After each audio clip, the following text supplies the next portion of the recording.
Oi, gente, tudo bem? Boa tarde. Ó, esse áudio vai para a playlist sobre o natural. Aqui é segunda-feira à tarde, dia 14 de julho de 2025. O sol praticamente foi embora, são 16 horas e 52 minutos, 1 hora menos de Brasília. Já tem um tempo que eu tenho entendido, isso já tem muitos anos, né? Que quando o bem entra no planeta Terra, é como se ele fosse o oposto daquele alienígena, o Superman, né? Da historinha dele. Vem uma nave, e ele era uma pessoa normal no planeta dele. E como ele está em outro planeta, ele tem superpoderes.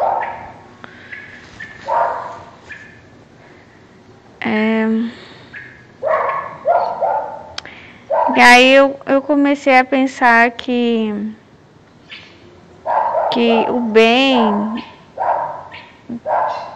talvez fosse o oposto, sabe? Ficasse mais fraco aqui nesse planeta.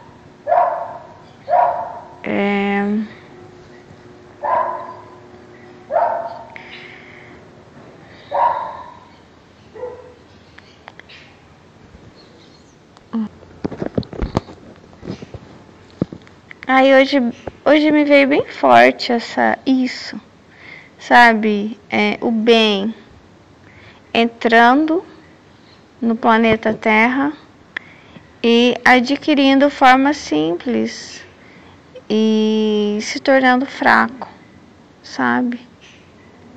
Enquanto que o oposto desse Superman, né? Ou o super-homem,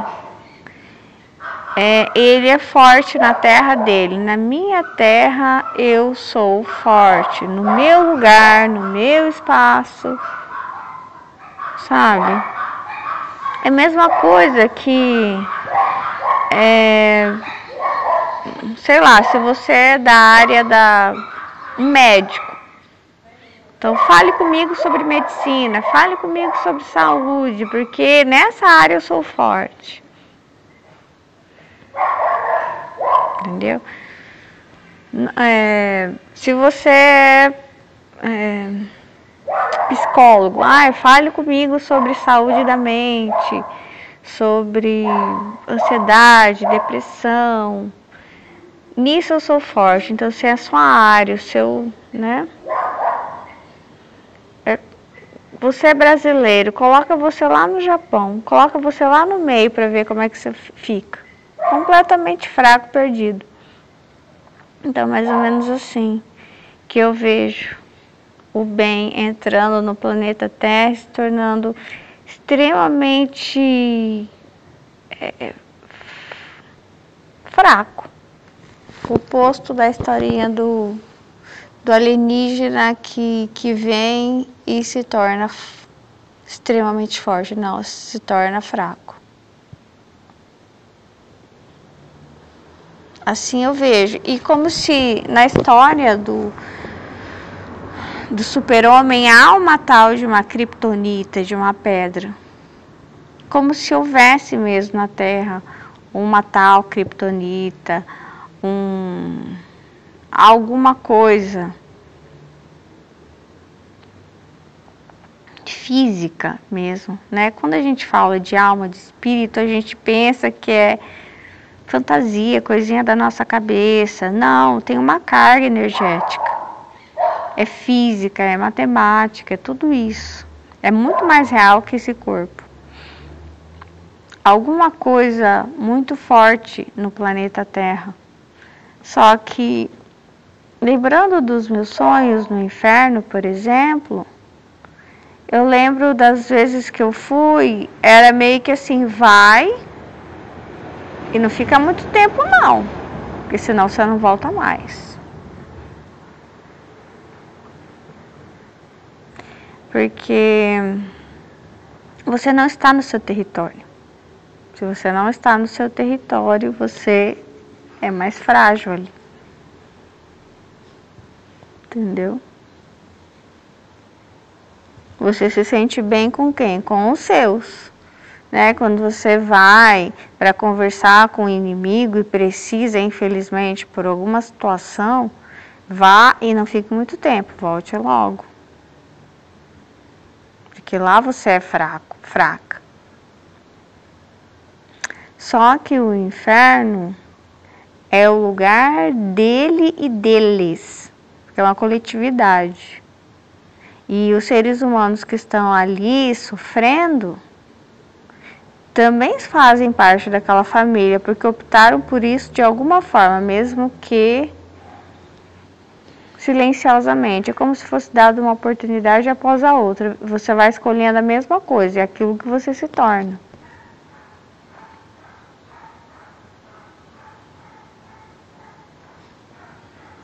Só que a Terra é meio a meio. Tô vendo uma pizza, sabe? Que você fala assim, me dá metade céu, metade inferno. É essa pizza que é a Terra. Então é guerra pura. Guerra espiritual. E pior, nessa guerra, o bem é sempre mais fraco. Sempre. Porque o bem, ele não é igual ao mal, senão ele seria o mal com roupinha branca. Não é isso, não é roupinha de ano novo. Isso não é o bem, né?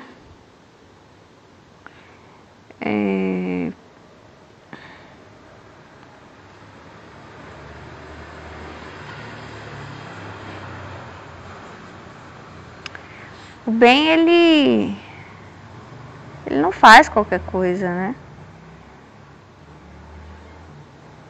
Por isso ele é mais fraco. O mal, ele pega em qualquer arma, ele faz qualquer coisa, ele faz qualquer negócio, ele é traiçoeiro, né? Extremamente.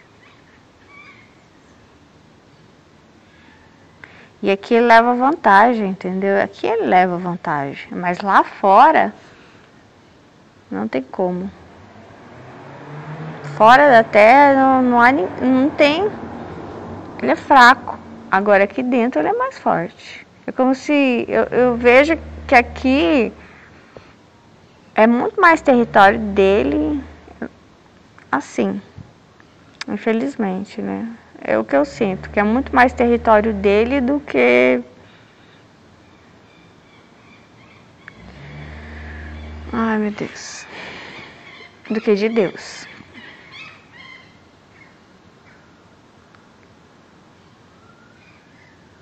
Uma coisa que eu percebi é o seguinte, que eu estava pensando sobre a caminhada do Éden para cá, né, depois da queda. E eu não falei, falei que eu sou cristã, enfim, não introduzi sobre mim, né? Eu sou Melissa, eu sou cristã, eu sou vegana há pouco mais de 6 meses, 7 meses. Eu amo os animais, então eu tenho entendido que isso vem lá do Éden, de um eu meu, lá do Éden, que era amiga das outras espécies, que não havia um passo atrás em mim e nem neles, nessa amizade. Passo atrás que eu digo, não havia desconfiança, não havia medo, não havia violência entre nós. Nós éramos amigos livremente, eu e as outras espécies. E eu acredito que o nosso DNA, ele tem um histórico, ele tem uma memória, assim como o cérebro, assim como o corpo. A maneira como alguém olha para você, fala com você, te toca, desperta muitas... Seu corpo tem lembranças, por exemplo, para quem já teve abertura total, por exemplo, Você vai fazer um alongamento, rapidinho você chega naquela abertura. Porque outras pessoas vão demorar muito tempo. E a primeira vez para você obter a abertura total, você demorou bastante tempo. E depois, mesmo que você demore anos sem alongar, você vai chegar muito rápido aquilo que o seu corpo tem memória. Assim como se você voltar a fazer um cálculo que você já fez antes, que você, eu era bom nisso, você vai pegar o jeito rápido. E eu percebi o que? Depois da queda do fruto que nós comemos, do conhecimento do bem e do mal, teve duas partes aí que foram desvalorizadas, porque Deus tem me falado muito que o problema do mundo é a desvalorização. Não é a valorização excessiva, é a desvalorização. Sabe, às vezes a raiva, a violência e o ódio é uma desvalorização com novas vestes, entendeu? Como é que eu vou falar? É uma desvalorização com novas vestes, como se fosse uma tentativa de fazer justiça com as próprias mãos. Algo ruim, né? E nesse caminho, desde do fruto, eu vejo um homem comendo esse fruto, um fruto doce, que leva à manipulação do bem e do mal, conhecimento do bem e do mal. Eu tenho o bem e o mal e eu manipulo como se eu fosse Deus. Eu tenho o raciocínio, eu tenho a lógica. E tem dois grupos que são extremamente desvalorizados em todo o processo. As outras espécies e as mulheres. Foi que agora à tarde me veio à mente, uau! Sabe quando você tem um estalo assim? É isso. Então, assim, as outras espécies, elas tinham um valor lá em cima. E a mulher também. As outras espécies como amigas, nós somos os seus amigos, Adão. E a Eva é sua esposa. São duas coisas complementares e diferentes. Ela é sua esposa, sua amada, ela vai te dar filhos, família. Nós temos a nossa própria família, mas somos amigos, convivemos muito bem. Tá tudo ótimo, não há violência nesse jardim. E aí ele cai. Ele com ela. Ela oferece o fruto que vai chicoteá-la, né? Porque ele vai se empoderar contra ela e as outras espécies. E aí ele escraviza as outras espécies e às vezes escraviza ela. Às vezes escraviza de outra forma, como o abuso, como eu falei hoje com vocês, né? E às vezes, essas outras espécies vão ter o mesmo valor que a mulher. Porque eu estava vendo como que antigamente se vendiam mulheres em praça, né? Trocavam. Aliás, essa é uma das histórias do Velho Testamento, acho que é a história de Tamar, né? As mulheres tanto eram vendidas como às vezes se prostituíam a troco de uma galinha, um cabrito, sabe? Um animal assim, eram trocadas por um cavalo, por uma vaca. Então tem essa desvalorização. Só que quando a gente chega aqui hoje, a mulher ela já sabe o valor dela. Só que com outras vestes, a desvalorização, ela se veste de um ódio, entendeu? Contra o sexo oposto, por exemplo. Mas é a desvalorização com outras vestes, né? Eu me sinto desvalorizada, por isso eu fui desvalorizada durante toda a história, desde a queda, por esse Adão, por esse homem. Então agora eu visto essa desvalorização de outras palavras, né? Que pode ser empoderamento, pode ser outra coisa, tipo, o corpo é meu. Esse o corpo é meu não é contra o homem, contra a própria prole, né? E quando você é desvalorizado, você tem dois caminhos: buscar a cura e se valorizar, ou se inflar tanto de valorização que você começa a odiar as pessoas. Entendeu? Por exemplo, é comum que mulheres que não foram valorizadas em seus relacionamentos amorosos comecem a odiar os homens e se tornem, sei lá, promíscuos, né? Ou decidam ficar sozinhas para sempre, né? Ou homens também que foram desvalorizados em seus relacionamentos amorosos, também vestirem essa desvalorização como uma nova roupagem, que é a roupagem do solteiro convicto, né, de usar do sexo como modo de proteção, o sexo fácil, né?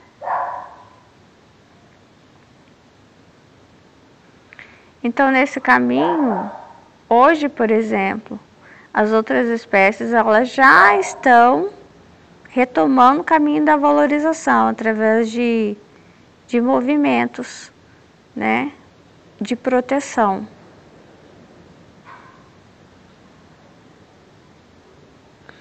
E uma coisa, eu não acho que a natureza ela é tão calada assim. Eu acho que tem dedo dela nisso. Eu não sei, porque um dos sonhos que eu tive, eu vi a natureza no céu, ela tem brilho, ela tem espírito. Sabe, as plantas.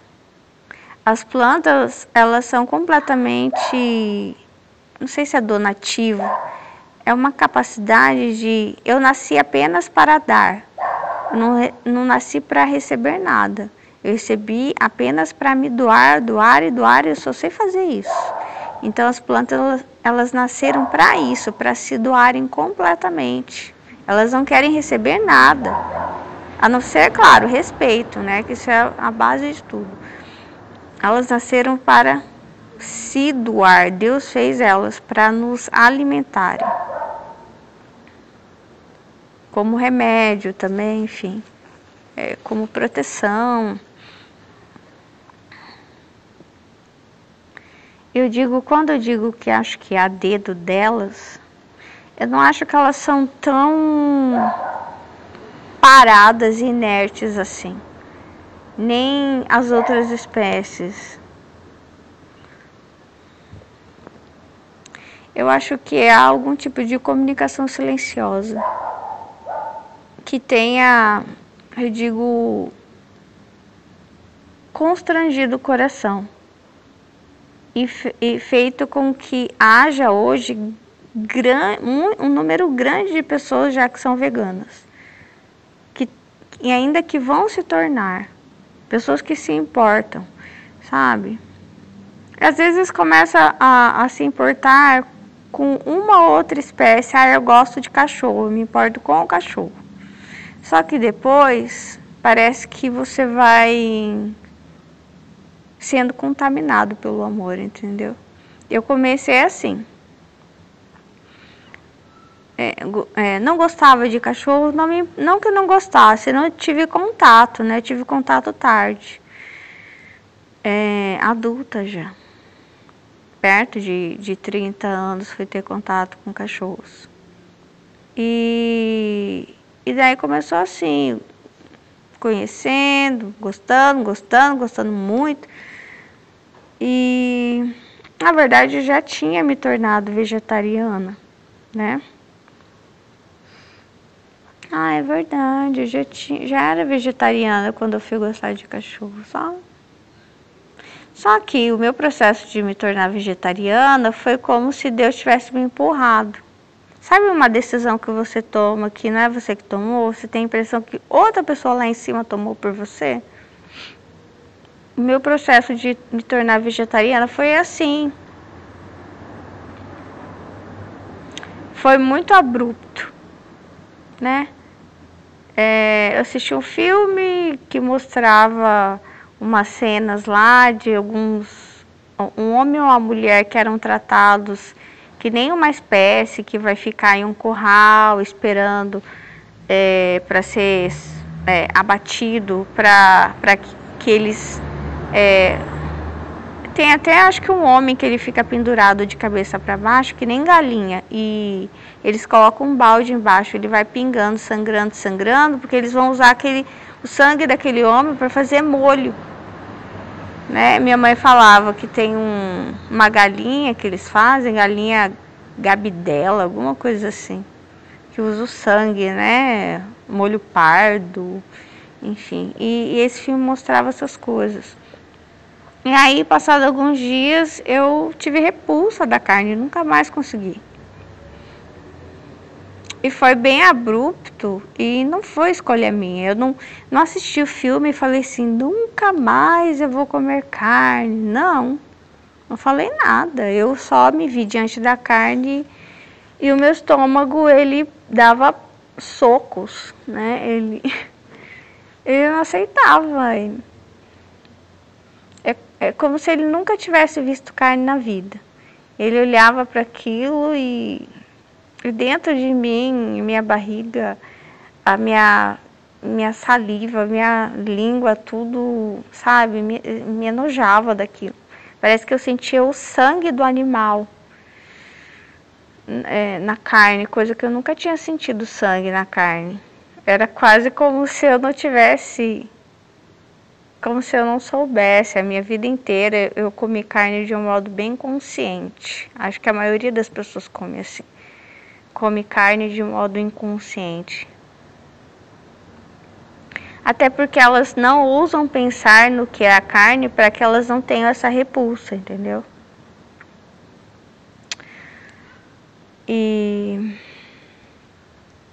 Então eu acho que eu gosto de escrever, por exemplo, né, sobre essas espécies, principalmente as espécies escravizadas. E eu sinto essa comunicação com eles, por isso que eu digo, eu acho que tem dedo deles nisso. Uma das coisas que eu acredito é que há um chamado de socorro para todo aquele que não sabe falar. Independente de saber falar ou não, mesmo que você não abra a boca para pedir socorro, o seu grito de socorro não é esse que sai das suas cordas vocais. É um grito que sai, sei lá, da sua alma, talvez. E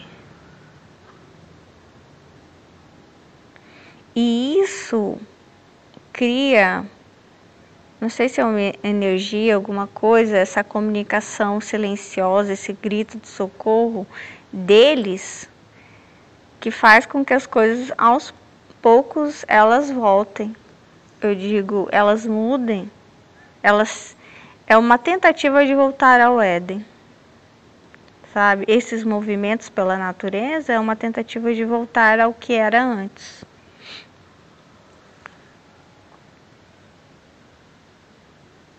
Então, eu acho que sai uma comunicação deles para as pessoas e as pessoas não têm ideia dessa comunicação silenciosa e invisível que há, e do nada elas começam a sentir amor por essas espécies, fazerem campanhas. E não à toa, para mim há uma comunicação.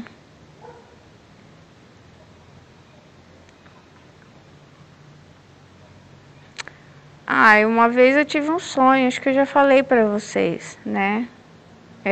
A gente teve uma cachorrinha que nasceu aqui em casa, Ela foi para casa de alguém, ela estava sofrendo muito ali, ela ficava trancada o dia inteiro, ela apanhava, ela passava fome. E aí eu sonhei com ela. Quer dizer, ela tinha uma comunicação que era o sofrimento dela. O sofrimento de alguém é uma comunicação, mesmo que a pessoa não possa falar. E aí eu sonhei com ela, me pedindo ajuda. E ela realmente estava sofrendo. Então, assim, há uma comunicação. E aí as pessoas começam a se mover, mesmo sem saber que elas foram chamadas a isso. Elas foram solicitadas no espiritual. É uma coisa assim que eu não sei, mas é mais ou menos isso que Deus tem me falado. Há uma comunicação, sim, da natureza, das plantas, das outras espécies.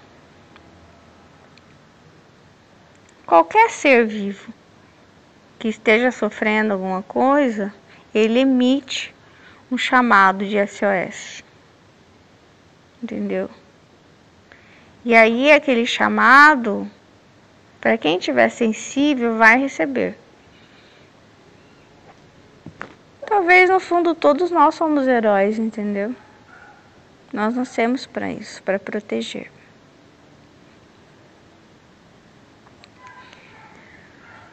E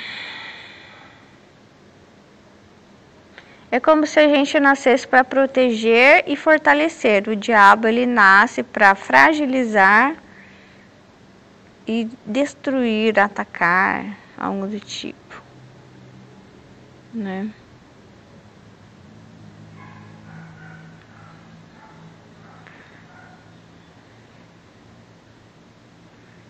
É isso. Tchau, Deus abençoe você.